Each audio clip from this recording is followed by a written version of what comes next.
So while I don't yet know what I want to do with the whole YouTube situation, I do know that I want to share this. This was a nice little moment on the stream. Finally, after I think months, we actually got to the bottom of what the heck is going on with Grapple in Bonk. This is what we found. So looks like nobody's joining, so I'm going to go ahead and do the demonstration.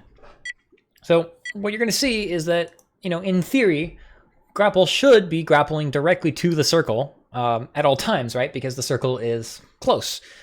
But that's not what happens. Instead, you can only grapple it when the circle is crossing one of those red lines, as you can see.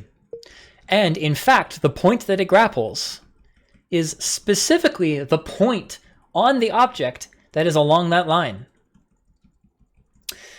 You can begin to understand why when you're playing on a 1v1 map, you might accidentally lose your grapple if your position is such that none of these red lines will touch the 1v1 platform. So if I go and load the original version of this map, there is a 1v1 platform in it.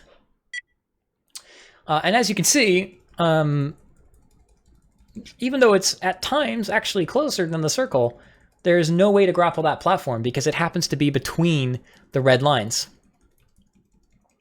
So that is, that's how Grapple Detect works. Thanks, valid user. Yeah, it's really exciting that we have this. It's really exciting that we have this result. This has been a mystery for a while, and this happened to actually be probably the last bit of code in Bonk's physics at all that I've deobfuscated. I somehow managed to save it for last by accident, but now we know, and it's pretty neat if you ask me. So yeah, if you are at this location relative to a 1v1 platform, your grapple will not succeed. And if you happen to be moving parallel to this line here that I'm moving my mouse along, you will never have a red line cross the 1v1 platform. So you're done. If you're moving away from the platform and slightly down and you're in this location, that's it. You're hosed.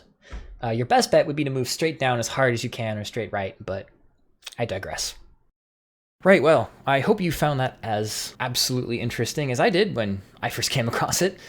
There is, of course, still a lot of reverse engineering to be done with this game, and if you'd like to follow along for any of that, then I invite you to stop by my stream.